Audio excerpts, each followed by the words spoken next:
Kiri confirmed omukulu Matasi Mpuuga Nsamba kigambibwa nti ono yakulembeddemu kwabo abasibya ababodegaadi ba National Platform era yeewaanye nti n'abalala bagenda kusibibwa nti gakyali mabaga. Netwongera okubuuza Mwami Mpuuga Kyagulanyi Ssentamu Robert Bob Wine ng'oyagala okuggyako abantu be yakukola ki? Buzibu ki bw'olina naye? Musajja wa bigambo bye, musajja ayimirira ku kigambo kye n'agamba kola bwe bati okolebwa oti n'ogaana. N'ate ekyokumuggyako abantu b'otandike okubasibya ebitaliimu makulu, twongera okujjukiza nti buli kimu kirina akaseera kaakyo naye naawe akaseerako kajja tuuka era byonna by'okola ojja bisasulira. Twongera obajjukiza baganda baffe, mikwano gyaffe nti mu kaseera ng'abantu baffe bagenze mu maaso n'okuba nga bakwatibwa, twongera obategeeza nti buli kimu kirina entandikwa yaakyo ate era n'enkomerero yakyo. Tulina okukkiriza nti eggwanga lyaffe litambulira ddala mu butuufu bwabyo era ntuufu bw'okulaba nga tukola ekyo ekisoboka tutereeze eggwanga. Ne Mathias Mpuuga Nsamba bw'oba olowooza nti nno abantu baffe ogenda tandika okukwata omu ku omu ng'ate bw'ojja bwe weewaana, tulaba nga azannyidde ewantu ewalala. Naye Katonda atalya nguzi, Katonda ali wamu naffe, Katonda atukulembera, Katonda atubeererawo, ajja tubeererawo ebbanga lyonna. Era one day one time tuliraba ku Uganda eno ng'ekyuse, tuliraba ku Uganda eno nga yanjawulo, tuliraba ku Uganda eno ng'etambula. Mwe tumuleke yeewaane yeerage nga bw'abasibizza but akadde ke kajja. Wali bali mpola mpola tulabe ekijja. Tugenza okulaba nga ate bongera bongezi ng'eno n'obuli muleeya buyitirivu. So olumaze ne batugamba tetugenda kuyingira munda okuggyako nga balooya bannamateeka be bagenda oyingira munda. So abaana bazze mu bungi era nja kwebaza abaana Solida gye mulaze, abaana b'e Masaka banaye kyakabi nnyo, Solida ebadde y'amaanyi nnyo, ne baganda baffe abavudde e Kampala, abavudde Sita, abakeddo Zirinnya banaye kyabakabi nnyo. Tusiimye nsiimidde ddala, Solida ebadde y'amaanyi era nti baganda baffe gasanyufu ne ku kye balabye ne kye bawulidde ne kye balabyeko. So n'embeera eteekeddwawo statement ekoleddwa at least muno mu Masaka emboozi egenda kubaamu. Nabagamba kyetubadde tulwana omusango guno ogw'abaganda baffe gusigale ku mimwa n'okuva mu kooti okiwuliriza era n'okuva mu kooti awo batusindike mu High Court gabadde maanyi gammwe bannayuganda era nga kanso we babannyonnyodde. Ekirungi kya byonna nsanyuse President waffe His Excellency Kyagulanyi nja kwebaza ttiimu y'abalooya gy'oyongeddeko, amaanyi ganzizeemu era n'abasibe mubalabyeko akamwenyumwenyu. Otoyinza kulaba kanso Nalukoola, n'olaba kanso Katana, n'olaba kanso George Musisi, n'olaba kanso Kayizi nga naye waali awo kugamba ttiimu kabiriti yonna ey'abamateeka ey'abannamateeka eyunguddwa era ebaddewo. Era tulina okukkiriza nti wagenda kubaawo ekikyuka, so tulina kwongera kusigala nga tukuma tupikamu, okiwuliriza kubanga babagambye nti batusindise. Fayiro yavuddeyo wa DPP yeyo gy'obadde owulira basoma, naye munnange kikwewuunyisa okugamba Akireewo nga bwe mumulaba n'ekiwago kye, n'olaba General Gaddafi abo baali bapaatiisewo ne Edi Mutwe, okiwuliriza kati Smart ataaliyo. Naye mu byonna ekikwewuunyisa kwe kugamba nti omusango gwa aggravated robbery nti Gaddafi, Akireewo Kivumbi ne Wakabi Smart bajja n'akaso. In fact sina kaso, bajja n'ebiso okubba esweta emu. Abasajja bano bamanyiira ate abasajja bano bakakkanya. Toyinza kudda ku banno n'ogamba nti baali baagala okubba esweta. Esweta eyo nga bagibba ku mukazi naye pulezidenti gwe bakuuma yasigala eri ku mukolo, bo bajje babba esweta eno nga bakozesa akaso n'akambe. Naye newe state yonna nga erina kyeyagala okuteekamu tewali kitasoboka, buli kimu kyonna ekikola. Naye kyetulinze tulabe ku bwambo obugambibwa okubeera nti General Gaddafi ne Akireewo Kivumbi bwe baalina era bwe bakozesa. Nakugamba nti akantu kano ku kooti ya magistrate wetubadde sooka oliwadde tisooka oleka empeereza abantu sooka oleka empeereza abantu kaakati mbadde mbagamba baganda bange ekiriwo twabagamba nti lwaki bateekako aggravated robbery nga baagala kutujja ku kooti ya magistrate batusindike ku high court n'okutuwanvuya kati ng'olaba olwaleero kye batugambye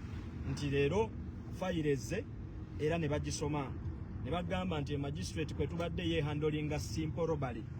naye kuno kuliko aggravated robbery so balina tusindika mu high court getufunyeewo galaga nti omulamuzi abadde atula ku high court justice tweyanze bamukyusizza ne baleeta omulamuzi omupya waliwo omukyala gwe baleese naye bagambye yamaze okulayira so ndowooza yayingidde office agenda atandika okubaawo so tiimu y'abalooya batugambye bataddeyo okusaba kwa beyiro bawandiika so balinze lunaku lwe bagenda kubawa beyiro application ewuliribwe ate n'ekirala naguno omusango otandika owulirizibwa mu high court kubanga kyenjagala okujjukizaako bakugambye oba twagezako netubagambe mabegako nti ku prison wane Masaka eriyo abaana abasukka mu 2 nga bali ku keesi y'emu eyo aggravated robbery nga balina babasindika mu high court naye nga bakagenda mu myaka 5 nga tebawulizibwa tebajjaako mu maaso ga mulamuzi so kekakodo ke kamu ke baali baagala okukola ku baganda baffe Akireewo Kivumbi ne Mugumya Gaddafi ne Wakabi Smart naye ekirungi kya byonna nga bwe nti tiimu y'abalooya gye tulina His Excellency the President gyatusindikidde egenda okukola omulimu gw'amaanyi era batuwadde assurance ejjudde ba senior era batuwadde assurance nti essaawa zino bagenda kusisinkana mulamuzi bamuteekeko ka pressure omulamuzi atuwe olunaku oba awandiike ennaku bagenda otandika owuliriza omusango gw'abaganda baffe as of now tetuyinza kugamba nti kooti egenda tuula olunaku luno bweruti ne bweruti tulina okulinda era bajja publishinga nti keesi y'abaganda baffe nti olunaku bweruti ne bweruti omulamuzi lwatuwadde nsomero ogwo atandika omusango agusome then gutandika owulirwa so baana ba maama kyenjagala okugezaako bakakasa nti baganda baffe bali solid nyondooza mubalabye ne Kasimayiro ka Kireewo Kivumbi mukalabye Kasimayiro ka General Gaddafi mukalabye Kasimayiro ka Wakabi Smart mukalabye so tebayinza kubanga balabye ku tiimu y'abalooya eyo bwetyo ne bataddamu maanyi ate naffe solida gye tubalaze bannayuganda ne tuyimiridde nabo era tugenda yimirira nabo paka omusango guno bwe gunaggwa tujjanga givuga tuve site tujje tweno tulabe ku baganda baffe era tuyimirire nabo nziramu ne mbagamba nti wano tuli ku lugero olugamba nti zirinda boolwange tawa musibe emmere so kati baana ba maama ekkomera teryewalikika nkiddamu njojjeko nekya struggle Uganda nga bweyimiridde ekkomera teryewalikika okitegeera Shafi nti nga gyeko kigamba nti tuli mu struggle toyinza kwewala komera naye kati kitwale generally eggwanga nga bwe liyimiridde kintu komera tosobola kukyewala oli ajja n'akutwala mu komera olw'ettaka lyo oli ajja n'akutwala mu komera olw'akasente ke wamuwola onfuna bulungi nnyo so baana ba maama tulwane nnyo eggwanga litereere naye olwaleero gwe bw'ogamba nti babasiba abo bali mu byabufuzi ani abatwalayo bayaaye mwana wattu mwana wa ssebo bijja kusanga awo wootudde nga toli mu byakiyaaye toli mu byaye toli mu byabufuzi then kikulye so baana ba maama sofa kooti bwete webadde waliwo mbuza nanga banuwa omutwe tiyagasa abaddewo yaliriddwa ekyaliwo Shafi baabo bonna bali awo bonna bamuliddeko leero tetusobola va mu kibo nga statement tekoloddwa ekyalaamu muganda wange bazze beetegese era naffe tulina obbawa ku mulimu tiyagasa afulume bakubeko sawundi bomu naye ekyennaku tulinamu abalumiziddwa waliwo omwana ow'obuwala alumiziddwa naye bamuddusizza ku ddwaliro oba linnya siritegedde bulungi naye wakantini kati tokiraba wa ku kantini ya ku kooti eye bamuyisizza bubi naye ate bamulidde nabo batuse ne olw'okubba bamyuti nabo bamaliriza bamulidde at least statement ekoleddwa nabagamba nga era bwe twava ku mulundi luli ku kkooti awo byebigambo ebyali ku media era bye byali ku matama ga bannayuganda ku mimwa naye gensobola okubawaako bannamawulire bammwe abaaloopa omusango guno muganda wange ebyabwe bibi Margaret Kayondo ye kusimba agamawulire nga bawadde Margaret Kayondo ye simba yamukoze bwete era yamunabye era kye twawuliddeko oba twawuliddeko n'omuwala kyo Masaka tebakyawera era babali batambula beekukumye kozi ffe batubulidde ekituufu ne bannamawulire si basanyufu ne bannaabwe kye baakola kubanga tusineko ekisente egamba ekibiina ekitwala bannamawulire kyayita abantu awo ne kibakompasetinga ne kibawa kibawa sente za kamera ne kibawa abagamba nti amasimu baagabuza gaabula ne bagabagulira naye bagenda okwewuunya ng'ate keesi y'emu omusango guli mu kkooti so bannamawulire abo kye mwakoze kyamaanyi nnyo baganda baffe abantu bano twabagamba nti basobola okubulako we banywera amazzi baboolebwe okiwuliriza nga newabazze ku dduuka mutunuulire nga kyenyinyalwa abantu bano bajja kuddamu amagezi toyinza kuŋŋamba oli kumunaku munno we munoonya ekikumi ate alwanirira ggwe bana bannamawulire obalaba ebasindika mu fieldi eggulire lyoleeta ze ssente ze bakuwa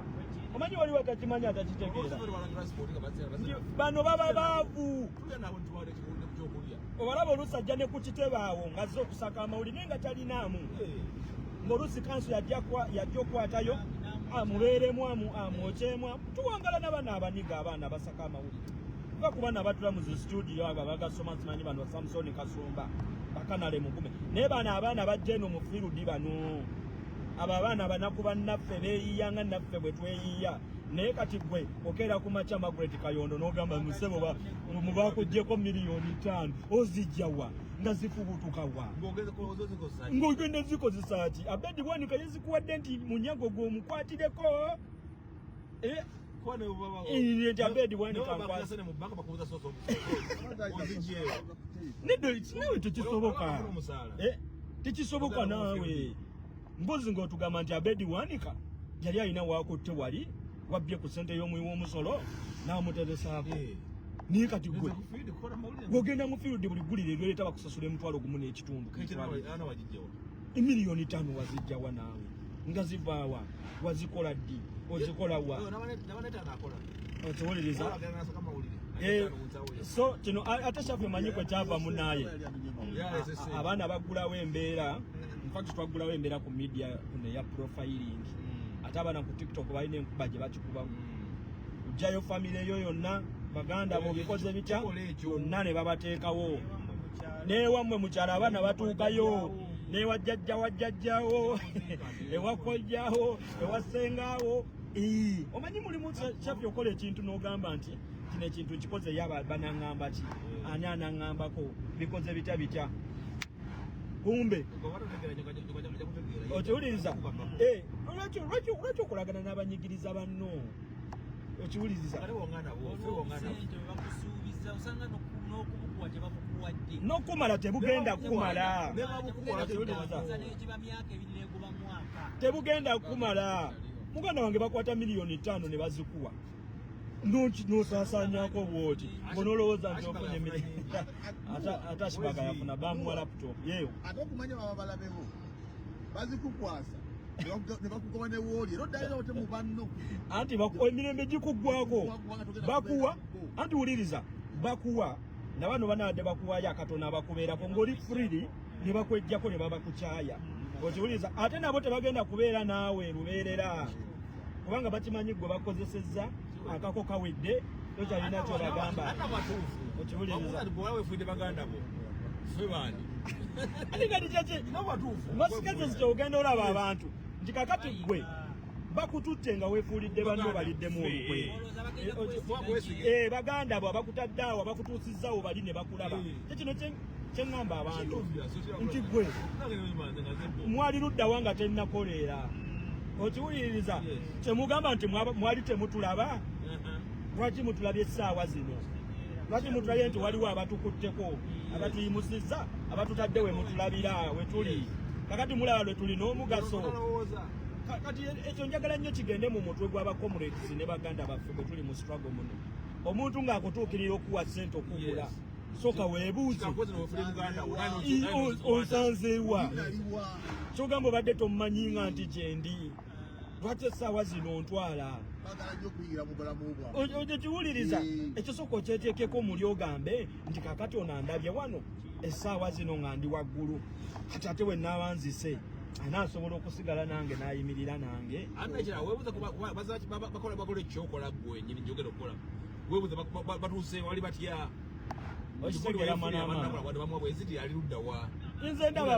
ndaba baganda baffe wano bwe twakolanga bwe twabeeranga mu swago wano kyeyune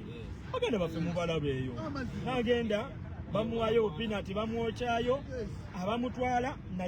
naye bamuliirako okiwuliriza bambi n'olowooza nti ali bulungi naye ng'ali bubi bamwokyayo mitwalo 5 bamwokyayo mitwalo 10 ate nga ne mu bantu atyamu naye nga yabeeranga mu bantu ng'ayoola n'akakadde kayinza obaako ku ssimu kati nze nkubuulye muganda wange ng'ogyeko bino eby'omusajja okuyoolayoola naye otambula ng'oli free nga totya abantu omanyi etegeeza okutambula omuntu n'agamba nnuwa mutwe n'akugongako kwata ekiddo kino n'agamba mwana weebale kyokola tusiima kugamba oli free n'okyama awantu olina kyogenda okugula oli nagamba kitwale tompa ssente okyamye ku dduuka oba oggula nga kigaati kiikyo oli nagamba atompa kasente ne tomumanyi naye ye ng'akumanyi nagamba naawe leka katizo mmeka twala butwazi muganda wange teri kisinga ddembe eryo babamu mutugamba lwaki tulemezzaamu tetuli bulungi naye amaanyi bannayuganda ge batulaga wano ku gurawundi muganda wange oli natuka nagamba naye nuwa muto okikola otya baana mmwe kikimu nga muli strong nnyo nga muli solid okitegeera so just kano ka message twagadde kagende eri baganda baffe nze Bobi Wine nze Shafi nkyogera nnyo mwana nze Kyagulanyi mwana sirina kyemubanja atulaza abantu Kyagulanyi sirina kyemubanja Shafi ndiwe Masaka nze nduwa mutwe wawe akoledde wali mu nsokolo z'empereerwe wali mpereerwe wali okiwuliriza kati tuli wano kyeyuni wuuno wano Shafi Adamuzi wuuno wano ono wuuno wano serunkuma ali wano kati olaba famire mwetutambulira free nenge ekitugatta kiki Kyagulanyi mwana tunoonyeza Shafi namwe muli eyo mutubeera mu muli eyo ng'agudde wansi netumunoonya ne mu bisaani nga tosobola leka munno nogamba nti katembeere baddewo ati twenoonyeza nti muganda wange buli muntu alajjana kulaba munne naye kati olaba wano tuli free nga tosobola beera freebot nga bafamilisokoolabe ekintu kiri olaba nga bwe tuli wano nze kino nkigamba abaana wano tuli free naye ate tosobola beera boti ne famire kisoboka mwetya ate nga mwetya ni wano nsobola okulya ka muganda wange kaliddeko wano Shafi kaliddeko wano netunywa wano wamu netugabana negoloza kiki ekituleetera ekyo olowoozaani ye Kyagulanyi muganda okiwuliriza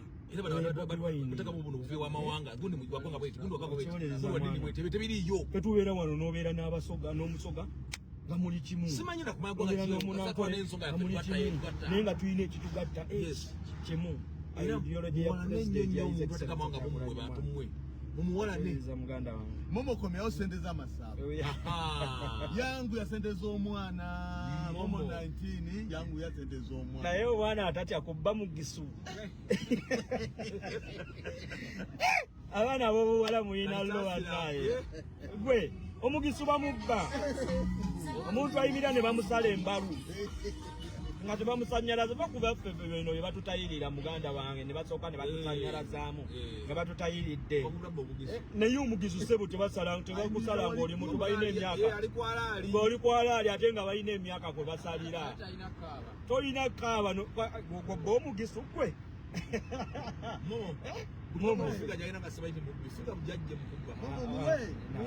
nali muwanako wano omwana naŋŋamba anuwa muto oli ku firuta oli ku firuta 3 nga nnya neŋŋamba amuwalana amulinako futwa amulinako nze nga ndaba kinyirira kirina ettama kirina emimwa kirina n'entwingirira n'entwingire eyinza okuba firuta esente twagenda ozireeta wadde bamubanja ate ajja kwetwala nze masaba namugambye bwe biba biganye tugendeko ewa bajjajja tugendeko mu nsozi tugendeko mu mpuku si kukiroga tekuba kuloga tuba tugenze kuwaaba tugenda ne tuwaaba muveko si bulogo ssebo ate ekyo kimenye nawo toddangamu nakyogera obuwangwa bwaffe si bulogo tuba tugenze kuwaaba okiwuliriza genda ntuwaaba mu bajjajja ti muzzukulu yakoze bwati ne bwati yakumpanyiza naye tulemereddwa mukwateko